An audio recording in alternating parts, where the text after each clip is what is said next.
लेते हैं जनता के निशाने पर लोकतांत्रिक सरकारों की। नेपाल से लेकर फ्रांस तक सरकारों के खिलाफ जनता सड़क पर आ चुकी है। सरकार की नीतियों को लेकर गुस्से में जनता ने जमकर उत्पात मचाया। नेपाल में जहां सरकार भ्रष्टाचार का अड्डा बन गई तो जनता का गुस्सा फूट पड़ा और तोड़फोड़ और आगजनी वहां की गई। पीएम ओली के इस्तीफे के बाद नई सरकार को लेकर बैठकों का दौर चल रहा है। वहीं फ्रांस में राजधानी पेरिस में भी सरकार की नीतियों के खिलाफ उतरे लोगों ने सड़कों पर आगजनी की। कई बसों को जला दिया गया। फ्रांस में जिस तरह से कल्याणकारी योजना में कटौती कर आर्थिक सुधार किए हैं, उससे आम जनता, खासकर की मध्यम वर्ग के लोग और मजदूर काफी ज्यादा निराश है। जिसके बाद फ्रांस की सड़कों पर भी वही नजारा देखने को मिला जो नेपाल में देखने को मिल रहा है।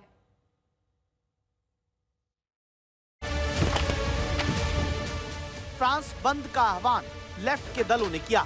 इस प्रदर्शन को ब्लॉक एवरीथिंग नाम दिया गया। सरकार के खिलाफ उतरे उपद्रवियों ने राजधानी पेरिस में पुलिस पर डस्टबिन फेंके।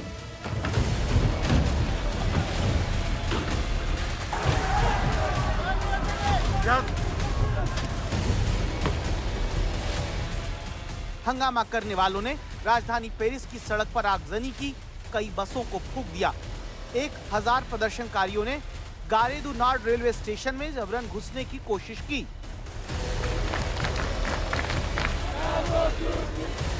पेरिस में एक स्कूल के पास कचरा जलाकर रोड को ब्लॉक कर दिया गया।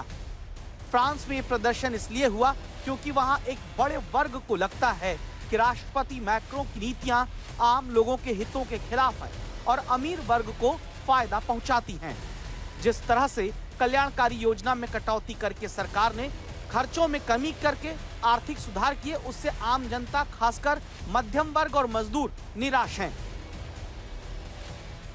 बजट कटौती हो रही है, यहाँ पे जो सोशल बेनिफिट है उसमें कमी आ रही है, महंगाई बढ़ रही है, बेरोजगारी बढ़ रही है और उसकी वजह से लोग परेशान हैं। और उसकी वजह से हमने देखा कि जो पॉलिटिकल गवर्नमेंट है वो भी काफ़ी जो है उससे आवाम नाला दिखाई देती है। और उसकी हमने देखा कि पिछले 1 साल के अंदर 3 वज़ीर आज़म जो है बरतरफ की गए। अब आज एक नए वज़ीर आज़म को जो है वो उन्होंने जो है ना नामजद किया है।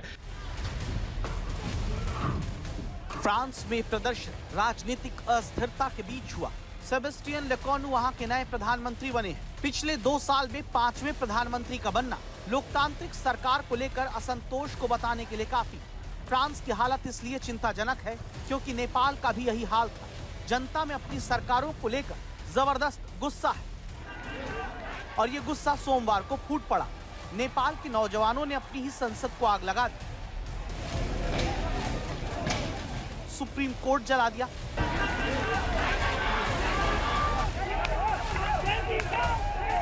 चार बार के प्रधानमंत्री केपी शर्मा ओली का घर फूंक दिया,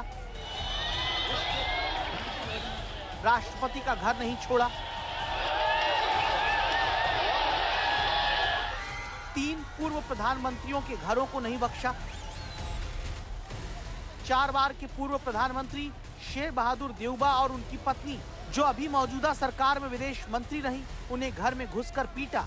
इतना कुछ करके भी जब गुस्सा शांत नहीं हुआ तो नेपाल में प्रदर्शनकारियों ने उस जगह को आग के हवाले कर दिया जहां सरकार उनकी तकदीर लिखा करती थी।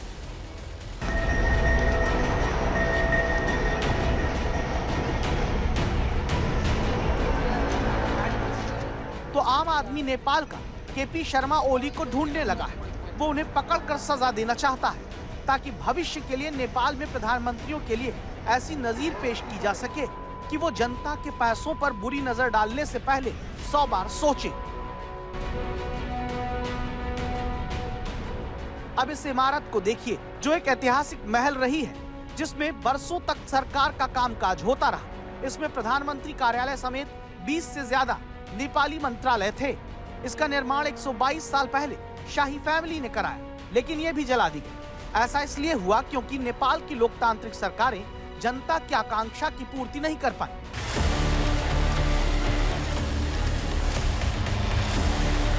पिछले 11 सालों में नेपाल की जनता का शोषण करती रही वहां की सरकारें इतना ज्यादा संवेदनहीन हो गईं कि जनता के वोट और लहू का महत्व ही मिट गया। सरकारों का यही चरित्र नेपाल से लेकर फ्रांस तक में लोकतंत्र पर सवाल खड़े कर रहा है।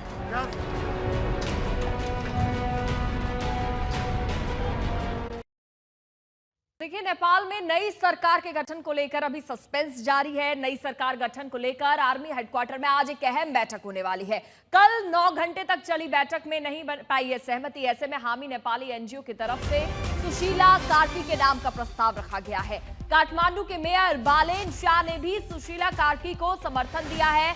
बालेन ने शर्त रखी है कि पहले संसद विघटन फिर अंतरिम सरकार। इसी के साथ अन्य जेनजी समूह ने सुशीला कार्की के नाम का विरोध जताया है। नेपाली सेना ने सभी जेनजी समूह को आज वार्ता में आने के लिए कहा है। दूसरी तरफ नेपाल में हिंसक प्रदर्शन में अब तक 30 लोगों की मौत हो चुकी है। 1000 से ज्यादा लोग घायल बताए जा रहे हैं और कई संपत्तियों को भारी नुकसान पहुंचा है। तो कुछ जेनजी ग्रुप ने कार्की के नाम का विरोध भी अभी जताया है। पंकज दास हमारे साथ काठमांडू से सीधा जुड़ गया। पंकज, देखिए, जिनका नाम अब सामने आ रहा है उसके लिए जो जेनजी के लोग हैं वो इसका विरोध जता रहे हैं। विरोध जताने की वजह क्या है? देखिए, इसमें कई सारे समूह हैं। जेनजी का कोई आधिकारिक समूह तो अभी इस तरह से दिखाई नहीं दे रहा है, लेकिन हामी नेपाली इस समय लीड करता हुआ, जो हामी नेपाली एनजीओ है वो लीड करता हुआ दिखाई दे रहा है। कल उसने ही डिस्कॉर्ड सोशल मीडिया ऐप पे जो है वोटिंग करवाई थी। कई घंटों तक उसने चर्चा की, जिसमें करीब 3,500 से 4,000 युवा उसमें सहभागी हुए और वहां से उन्होंने तय किया कि सुशीला कार्की के नाम का प्रस्ताव किया जाए। क्योंकि पहले बालेन शाह का नाम का प्रस्ताव उन्होंने किया था, लेकिन बालेन शाह ने स्पष्ट कह दिया कि वो किसी भी अंतरिम सरकार का हिस्सा नहीं होने वाले हैं। उन्होंने कहा कि इस जो भी अंतरिम सरकार बनेगी उसने वो जब चुनाव कराएगी उसमें वो सहभागी होने वाले हैं। और हामी नेपाली की तरफ से भी एक अभियान चलाया जा रहा है कि Balen Shah PM for 5 years कह के, तो तत्काल अंतरिम सरकार के लिए सुशीला कार्की का नाम आगे किया, जिसको बालेन शाह ने भी समर्थन कर दिया। लेकिन कई सारे जेनजी ग्रुप जो हैं जो कल आर्मी हेडक्वार्टर के बाहर हंगामा कर रहे थे, उनका कहना है कि सुशीला कार्की उनको स्वीकार नहीं है। उसमें से कोई बालेन शाह का नाम ले रहा है, कोई धरान के मेयर वो भी इंडिपेंडेंट हैं, हर्क सम्पांग उनका नाम ले रहा है। कुछ लोग और नाम ले रहे हैं कि जेनजी कोई पीएम बनना चाहिए, या तो रवि लामिछाने को बनना चाहिए या बालेन शाह जैसे अन्य किसी को बनना चाहिए। उनका ये कहना है। सुशीला कार्की भी कोई जेनजी का प्रतिनिधित्व नहीं करती है।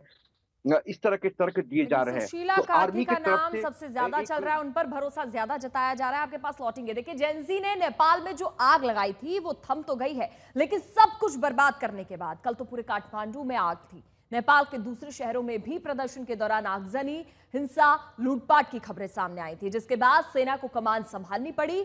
अब कमोवेश शांति तो है, लेकिन अब जो तस्वीरें आ रही हैं वो और ज्यादा डरा रही है। ये अलग अलग तस्वीरें आप देख रहे हैं। नेपाल में सब कुछ खाक होता नजर आ रहा है।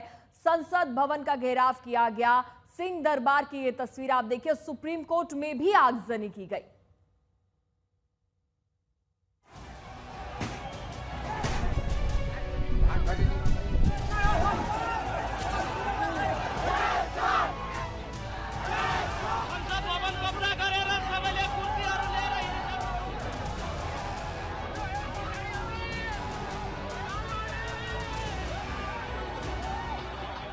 नेपाल में जेनजी आंदोलन से लगी आग भले ही थम गई, लेकिन सब कुछ बर्बाद करने के बाद अब नेपाल की सड़कों पर इस आंदोलन के बाद बर्बादी के निशान दिख रहे हैं।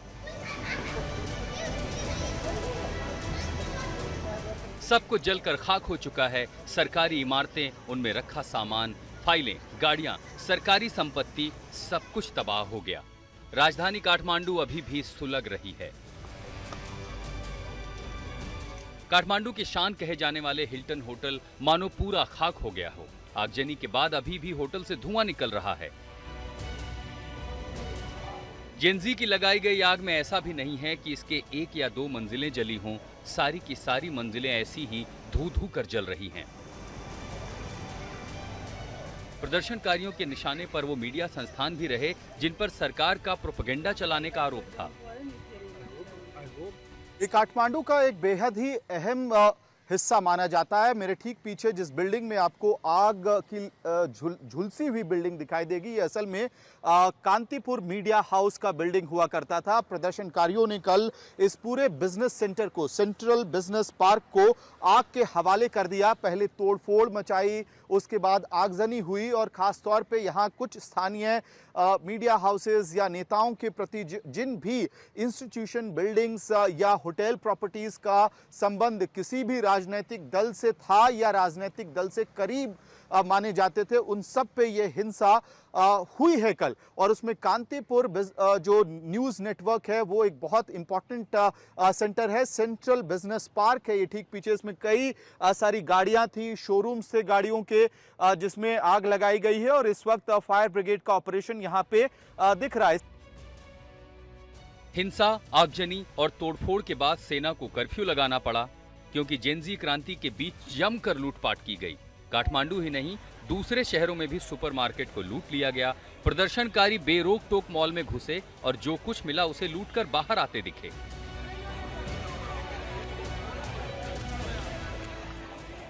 नेपाल में हुई जबरदस्त हिंसा और आगजनी के बाद की तस्वीरें तबाही के पैमाने को दिखा रही हैं। वो सिंह दरबार, जहां से नेपाल का मंत्रालय चलता था, उस पर प्रदर्शनकारियों ने कब्जा जमा लिया और आग के हवाले कर दिया। पूरी रात सिंह दरबार जलता रहा। ड्रोन कैमरे में कैद तस्वीरों में साफ नजर आता है कि इस आग के बाद सिंह दरबार की हालत क्या हुई होगी।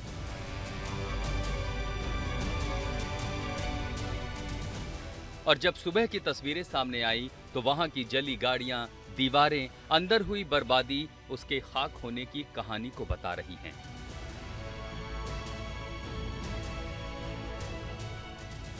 अब जरा नेपाल की संसद का भी हाल देख लीजिए। यहां प्रदर्शनकारियों ने जमकर तोड़फोड़ की, लूटपाट की और फिर उसे आग के हवाले कर दिया। हम आपको दो तस्वीरें दिखा रहे हैं जिनमें आप आगजनी से पहले और उसके बाद मची तबाही के अंतर को साफ देख सकते हैं। ये वो दरवाजा है, आप इस दरवाजे को देखिए और समझिए कि नेपाल में सत्ता परिवर्तन या सत्ता के खिलाफ विद्रोह की जो तस्वीर है वो तस्वीर कैसे दिखती है।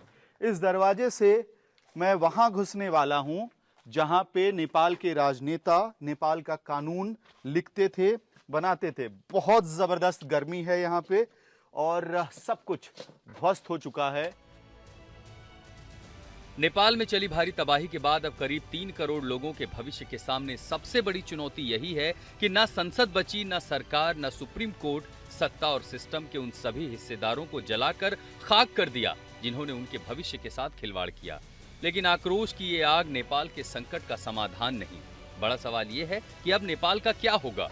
काठमांडू समेत भारद्वाज के साथ आज तक ब्यूरो।